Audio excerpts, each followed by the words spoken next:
భక్తులందరికీ నమస్కారం అండి. ఎలా ఉన్నారు? బాగున్నారా? ఇంకా ముందుగా చెప్పాల్సింది ఏంటంటే మీరందరూ మా ఛానల్ సబ్స్క్రైబ్ చేశారా? అలాగే బెల్ సింబల్ కూడా ప్రెస్ చేయండి, లైక్ చేయండి, షేర్ చేయండి. ఇప్పుడు చెప్పే విషయాలు ఏంటంటే ఆధ్యాత్మిక భక్తి విషయాలు మా ఛానల్లో ఉంటాయి. దేవాలయాలు, అలాగే స్థల పురాణాలు, భక్తి గీతాలు, అష్టోత్తర నామాలు, అలాగే సబ్స్క్రైబ్ చేసిన వాళ్ళందరికీ, లైక్ చేసిన వాళ్ళందరికీ, కామెంట్ పెట్టిన వాళ్ళందరికీ అందరికీ చాలా చాలా చాలా ధన్యవాదములు.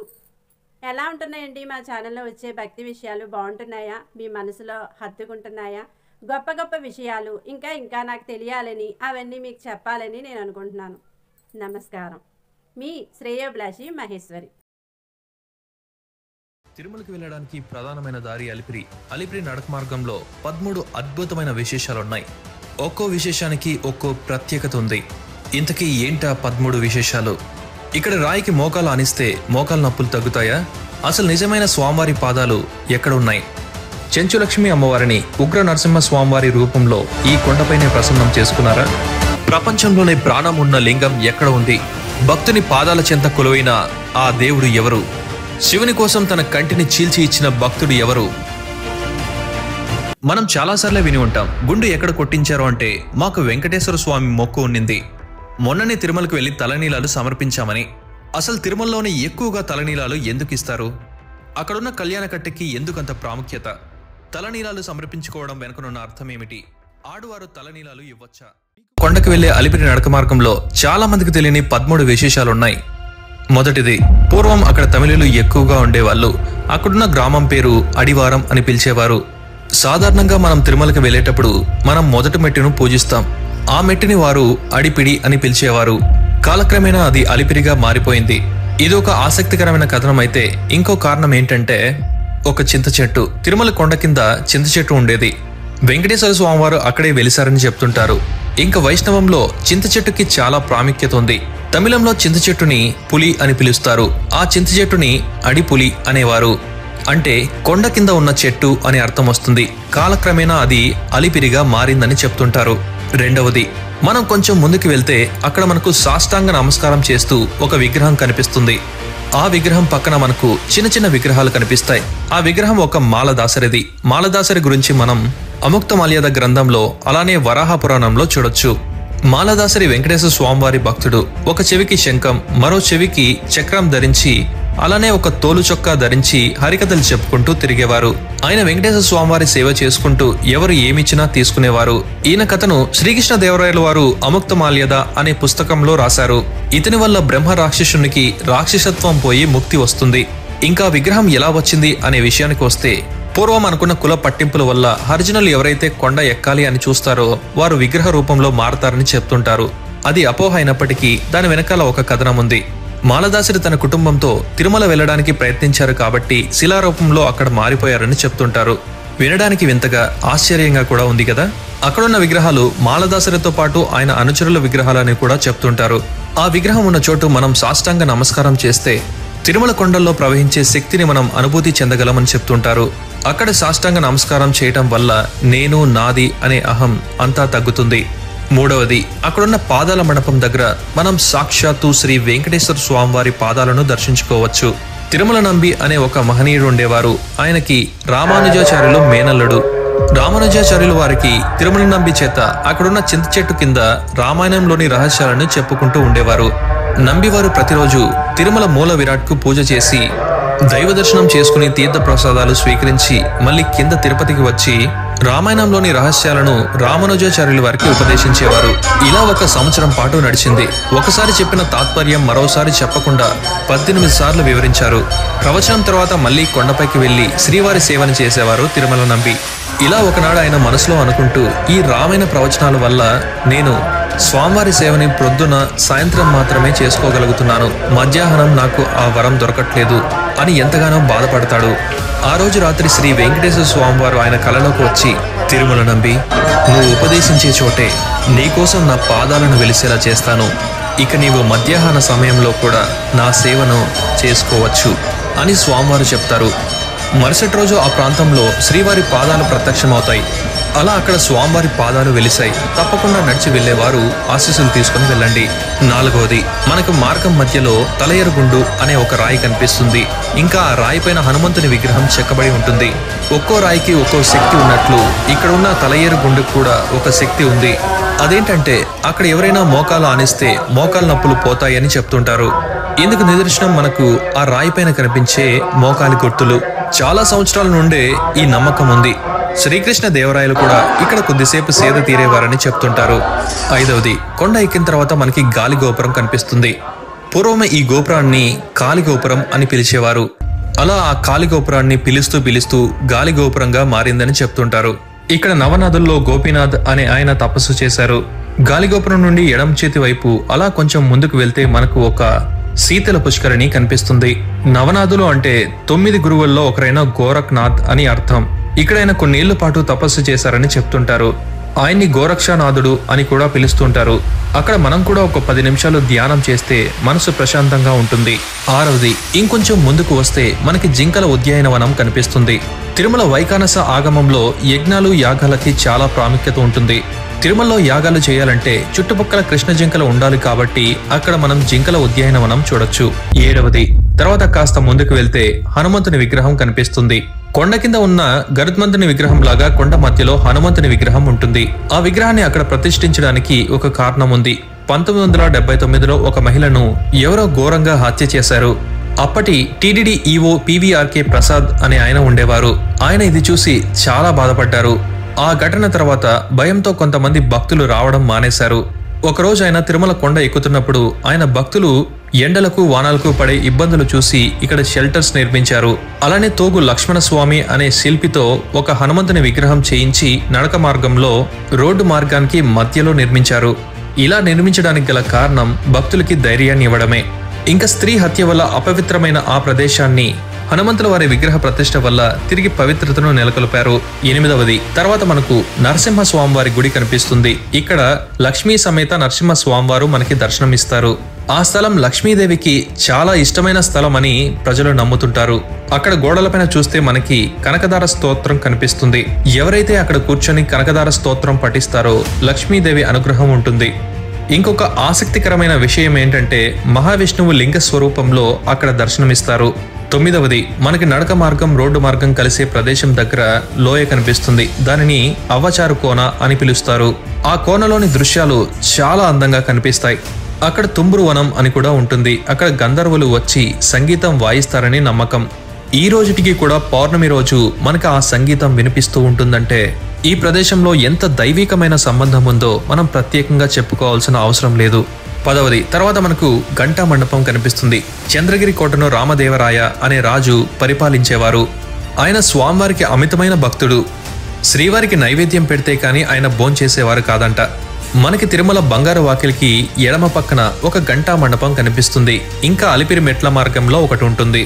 స్వామివారికి నైవేద్యం పెట్టేటప్పుడు ఆ గంటలను మ్రోగించేవారు. ఆ గంటల శబ్దం అలిపిరి మెట్ల మార్గంలో ఉన్న గంటా మండపానికి తాకగానే ఆ గంటలు దానంతకవే మ్రోగేవట.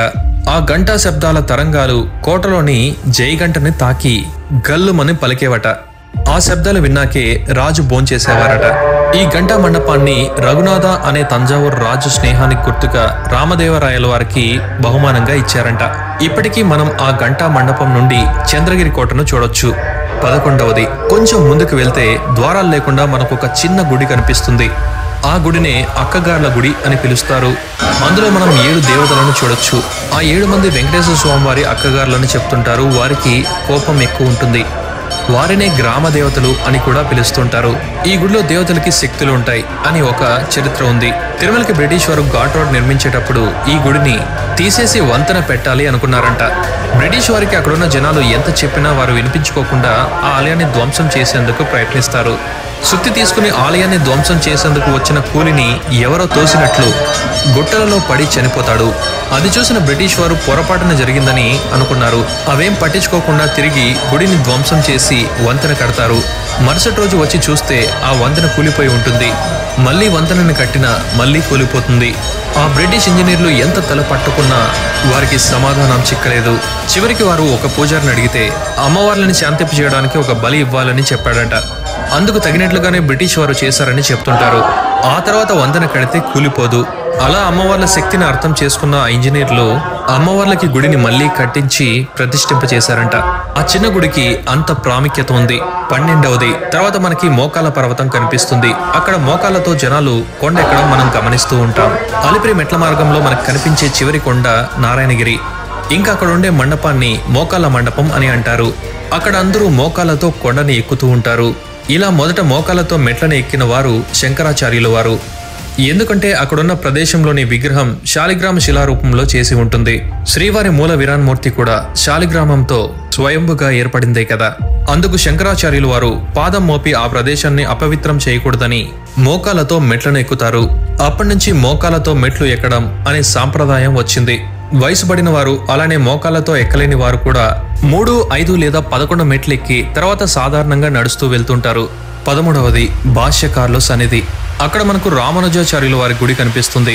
మోకాళ్ళ పర్వతం ఎక్కిన తర్వాత రామానుజాచార్యుల వారు అలసిపోతారు. తిరుమల నంబివారు అలానే అనంతాల్వార్ వారు కూడా అక్కడికి చేరుకుంటారు. వారు స్వామివారికి నైవేద్యంగా పెట్టిన 2 మామిడి పండ్లను రామానుజాచార్యుల వారికి ఇస్తారు. ఆయన స్వామివారి ప్రసాదాన్ని స్వీకరించి టెంకలను అక్కడే వదిలేస్తారు. ఆ టెంకలు చెట్లు అయ్యి మనకిప్పుడు ఆ ప్రదేశంలో చాలా మామిడి చెట్లు కనిపిస్తాయి. ఆ ప్రదేశంలో రామానుజాచార్యుల వారు వేసిన టెంకలు చెట్లుగా మారాయి కాబట్టి, అలానే ఆయన అక్కడ సేద తీరారు కాబట్టి ఆ ప్రదేశాన్ని భాష్యకారుల సన్నిధిగా ఏర్పాటు చేశారు. ఇలాంటి ఎన్నో అద్భుతమైన విశేషాలను మీకు ఎప్పటికప్పుడు అందిస్తూనే ఉంటాం. దానికి మీరు చేయాల్సిందంతా ఒకటే, మా ప్రయత్నాన్ని నలుగురికి చేరువయ్యేలా ఈ వీడియోని షేర్ చేయండి. అలానే మీరు ఇంకా ఎలాంటి కంటెంట్ చూడాలి అనుకుంటున్నారో కామెంట్ చేయండి. మీ కామెంట్స్ ఆధారంగా మన తర్వాత వీడియో చేయడం జరుగుతుంది. ఓం నమో వెంకటేశాయ. గోవింద గోవింద. ఆంధ్రప్రదేశ్లో 40 కిలోమీటర్ల దూరంలో ఉన్న ఒక అద్భుతమైన క్షేత్రం శ్రీకాళహస్తి.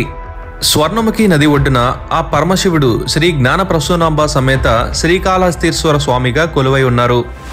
శ్రీకాళహస్తి అనే పేరు స్త్రీ, కాళ, హస్తి అనే 3 జీవుల వల్ల వచ్చింది.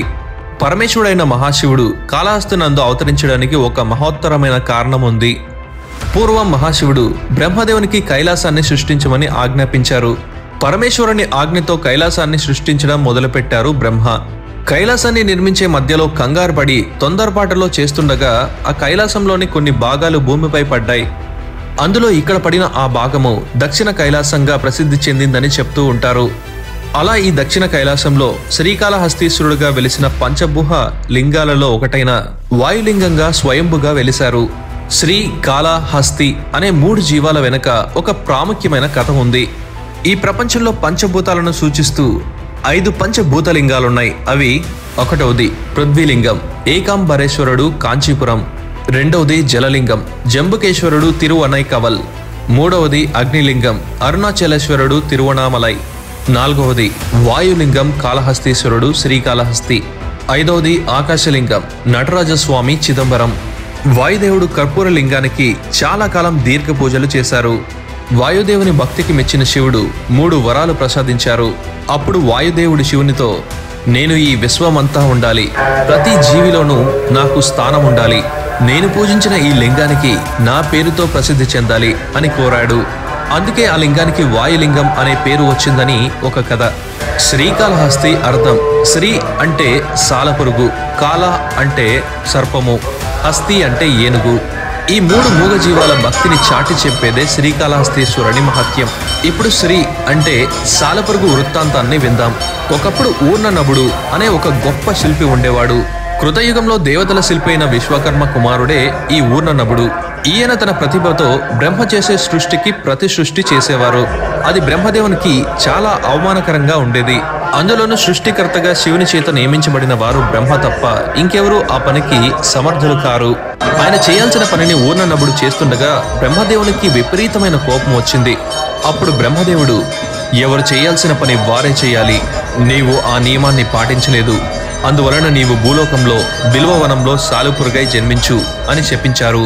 దానికి ఊర్ణనభుడు పశ్చాత్తాపపడి తనను క్షమించమని ప్రార్థించగా బ్రహ్మదేవుడు శాంతించి భూలోకంలోని దక్షిణ కైలాసంలో ఒక బిల్వవనంలో మారేడు చెట్టు ఆకుల చాటున నివాసం ఉండు, అక్కడ వెలిసిన శివుణ్ణి పూజించు, ఆయన వలనే నీకు శాప విముక్తి లభిస్తుంది అని చెప్పారు. అలా బ్రహ్మ శాపానికి గురైన ఊర్ణనభుడు శాలిపురుగై భూలోకంలో శ్రీకాళహస్తి దగ్గర బిల్వవనంలో జన్మించి కాలం గడుపుతోంది. ఆ సాలెపురుగు రోజు స్వర్ణముఖి నదిలో స్నానం చేసి ఆ శివలింగానికి పూజ చేసేది. పూర్వజన్మలో మహాశిల్పి అయిన ఊర్నన్నప్పుడు ఆ శివుని లింగానికి ఎండ తగలకుండా శివుని చుట్టూ ఒక శాలగూడు నిర్మించేది.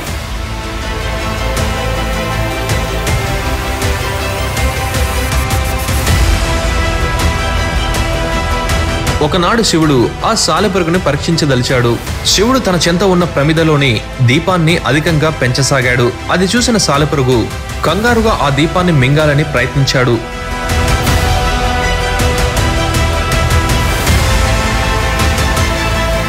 ఆ భక్తికి మెచ్చిన శివుడు, నీకు ఏం వరం కావాలో కోరుకో అని చెప్పాడు.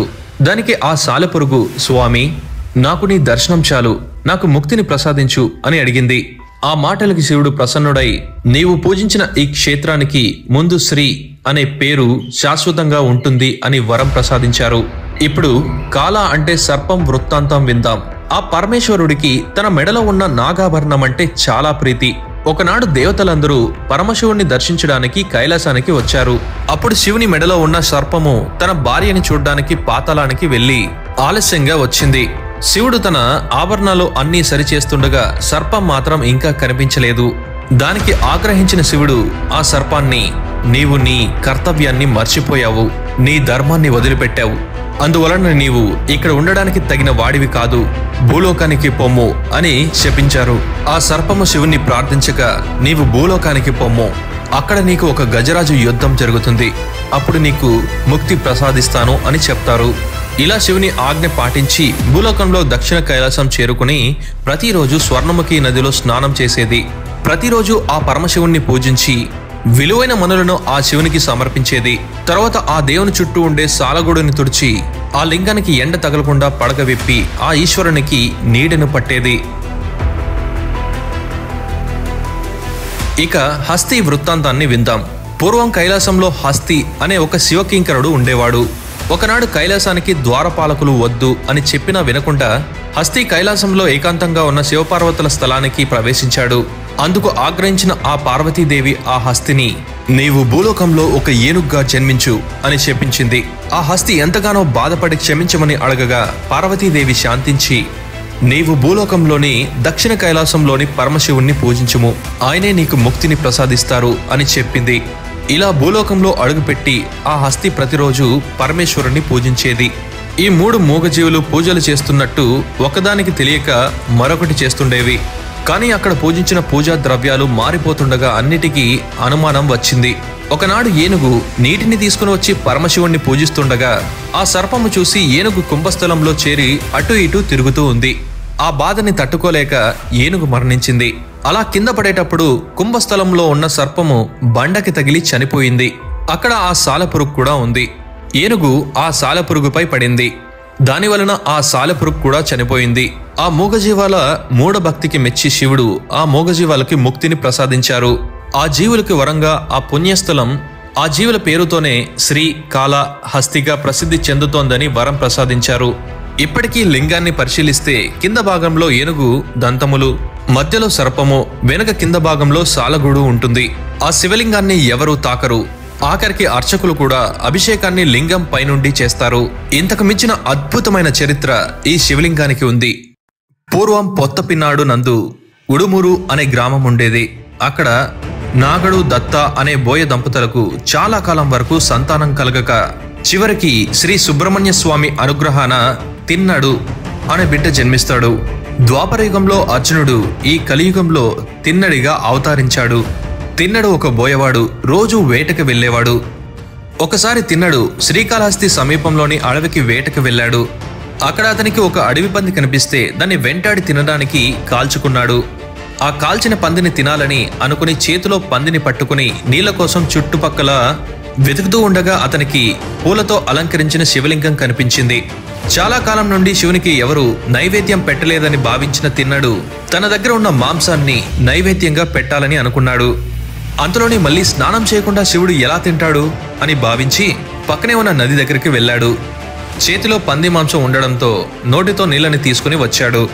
కాలికి ఉన్న చెప్పులతో లింగం పైన ఉన్న పూలను పక్కకి నెట్టి నోటిలో ఉన్న నీళ్లను శివలింగంపై పోశాడు. పక్కన ఉన్న పూలను ఆకులను తీసుకుని వచ్చి శివుణ్ణి అలంకరించాడు. తర్వాత తన వద్దనున్న పంది మాంసాన్ని శివునికి నైవేద్యంగా పెట్టాడు.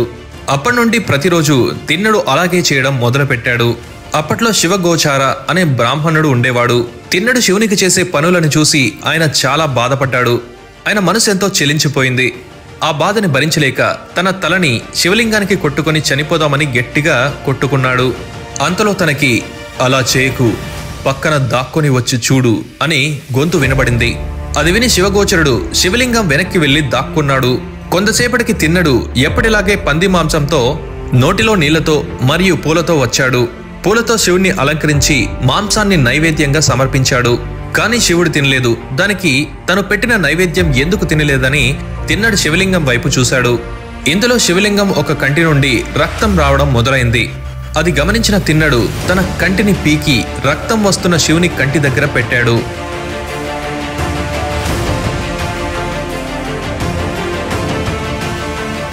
తర్వాత రెండో కంటి నుండి కూడా రక్తం రావడం మొదలైంది. అప్పుడు తిన్నడు రెండో కంటిని కూడా తీయడానికి సిద్ధమవుతాడు. కానీ తన రెండో కంటిని కూడా తీసేస్తే పూర్తిగా గుడ్డివాడి అవుతాడు. అప్పుడు శివునికి రెండో కంటిని ఎక్కడ పెట్టాలో కనిపించదని ముందుగా తన కాలిని రక్తం కారుతున్న కంటిపై ఉంచాడు. రెండో కంటిని పీకబోతుండగా అతన్ని భక్తికి మెచ్చి శివుడు ప్రత్యక్షమయ్యాడు. తన కంటిని తిరిగి ప్రసాదించాడు.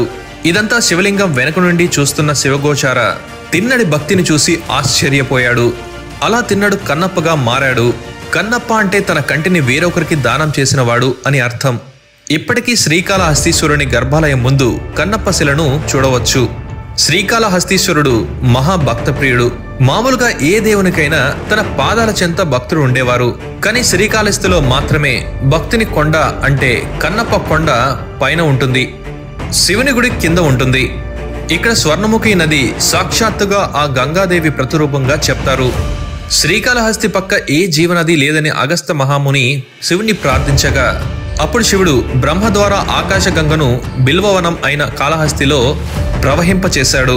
కాశీలోని గంగానది వలె ఇక్కడ కూడా స్నానం చేస్తే తమ పాపాలు తొలగిపోతాయని నమ్మకం. పురాణాల్లో గౌతముని శాపానికి గురైన ఇంద్రుడు స్వర్ణముఖి నదిలో స్నానం చేస్తే శాప విమోచనం జరిగిందని చెప్తుంటారు. శ్రీకాళహస్తి ఆలయంలో పాతాళ గణపతి యొక్క గుడి ఉంది. దీని వెనక ఒక కథ ఉంది. పూర్వం దక్షిణ కైలాసానికి వచ్చిన అగస్త్య మహాముని వినాయకుడిని దర్శించకపోవడం వల్ల ఆ నది ఎండిపోతుంది. తన తప్పును గ్రహించిన అగస్త్యుడు వినాయకుడిని పూజించినట్లు స్థల పురాణం చెప్తోంది. వినాయకుడు లోతైన స్వర్ణముఖి నదిలో పాతాళమునకు వెళ్ళినట్టు తెలుస్తోంది. అందువల్లే ఆయనకు పాతాళ వినాయకుడు అనే పేరు వచ్చింది. శ్రీకాళహస్తిలో ఈశ్వర క్షేత్రంలో వెలుగు దీపాలు 5. అవి సి వ య న మహ. శ్రీకాళహస్తీశ్వర క్షేత్రంలో ఉండేది వాయులింగం. శ్రీకాళహస్తిలో ఉన్న లింగాన్ని ప్రాణమున్న లింగం అంటారు. గర్భగుడిలో శివలింగం దగ్గరున్న దీపాలలో ఒక దీపం ఎప్పుడూ కదులుతూ ఉంటుంది. ఆలయంలో ఎటువంటి గాలి లేకపోయినా సరే ఆ దీపం అలానే కదులుతూ ఉంటుంది. అది ఆ శివలింగం వల్లే అని చెప్తుంటారు. అందుకే ఆ లింగానికి వాయులింగం, ప్రాణలింగం అనే ఇతర పేర్లు కూడా ఉన్నాయి. శ్రీకాళహస్తీశ్వర క్షేత్రంలో శ్రీ జ్ఞాన ప్రసూనాంబ దేవి ఉంటారు. పురాణాల ప్రకారం సతీదేవి దక్షయాగంలో తన దేహమును అగ్నికి ఆహుతి ఇవ్వగా ఆ పరమశివుడు ఆ దేహాన్ని భుజాలపై వేసుకుని వెళ్తుండగా శివుని ఆజ్ఞతో ఆ శ్రీ మహావిష్ణువు తన సుదర్శన చక్రంతో ఆ దేహాన్ని 108 ముక్కలుగా చేశారు. అందులో సతీదేవి కపాలాన్ని శ్రీ మహావిష్ణువు జలంధర భాగంగా భూలోకంలో దక్షిణ కైలాసం అయిన శ్రీకాళహస్తిలో నెలకొల్పినట్టు కథ ఉంది. అందుకే శక్తి జ్ఞాన ప్రదాతగా శ్రీ జ్ఞాన ప్రసూనాంబికగా వెలిసిందని ప్రతీక. శ్రీకాళహస్తి క్షేత్రమున నవగ్రహ శాంతి పూజలు చేస్తారు. అందులో రాహుకేతు శాంతి పూజ మరీ ప్రత్యేకంగా చేస్తారు.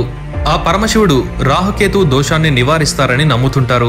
దానికి గుర్తుగా శివలింగానికి మధ్యలో నవగ్రహ కవచం ఉంటుంది. గ్రహణ సమయంలో మొత్తం ప్రపంచంలో తెరిచి ఉంచి పూజలు జరిగే ఒకే ఒక క్షేత్రం శ్రీకాళహస్తీశ్వర క్షేత్రం. ఇలా చెప్పుకుంటూ పోతే ఆ పరమేశ్వరుని లీలలు ఎన్నో ఉన్నాయి ఈ క్షేత్రంలో. ఆజ్ఞను దనెను అమరావతి దిని నేను, సుగుణ కాంతులైన పరమ జ్యోతిని నేను, నర్చింతుర జ్ఞాన ప్రదాత జ్ఞాన ప్రసూనాంబిక నీ చెంత నిలిచెరా, జ్ఞాన భిక్షకై నొతలనే మేము సుతింతిర శ్రీ కాళహస్తీశ్వర. ఈ వీడియో చాలా కష్టపడి రీసెర్చ్ చేసాం. దయచేసి వీడియోని లైక్ చేసి కామెంట్ చేయగలరు. ఓం నమః శివాయ. పూర్వం పొత్తపిన్నాడు నందు ఉడుమూరు అనే గ్రామం ఉండేది. అక్కడ నాగడు దత్త అనే బోయ దంపతులకు చాలా కాలం వరకు సంతానం కలగక చివరికి శ్రీ సుబ్రహ్మణ్య స్వామి అనుగ్రహాన తిన్నడు అనే బిడ్డ జన్మిస్తాడు.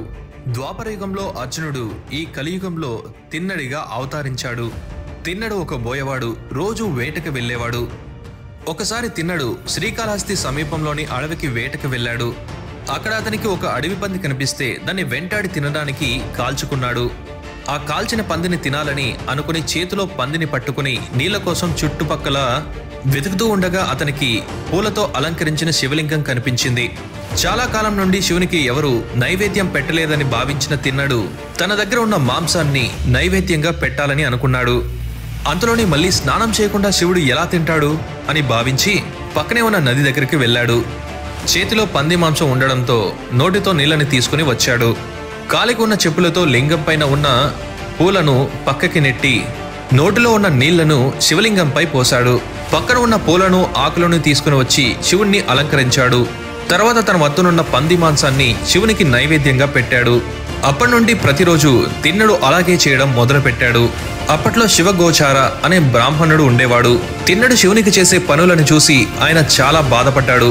ఆయన మనసు ఎంతో చెలించిపోయింది. ఆ బాధని భరించలేక తన తలని శివలింగానికి కొట్టుకొని చనిపోదామని గట్టిగా కొట్టుకున్నాడు. అంతలో తనకి అలా చేయకు, పక్కన దాక్కొని వచ్చి చూడు అని గొంతు వినబడింది. అది విని శివగోచరుడు శివలింగం వెనక్కి వెళ్లి దాక్కున్నాడు. కొంతసేపటికి తిన్నడు ఎప్పటిలాగే పంది మాంసంతో నోటిలో నీళ్లతో మరియు పూలతో వచ్చాడు. పూలతో శివుణ్ణి అలంకరించి మాంసాన్ని నైవేద్యంగా సమర్పించాడు. కానీ శివుడు తినలేదు. దానికి తను పెట్టిన నైవేద్యం ఎందుకు తినలేదని తిన్నడు శివలింగం వైపు చూశాడు. ఇందులో శివలింగం ఒక కంటి నుండి రక్తం రావడం మొదలైంది. అది గమనించిన తిన్నడు తన కంటిని పీకి రక్తం వస్తున్న శివుని కంటి దగ్గర పెట్టాడు.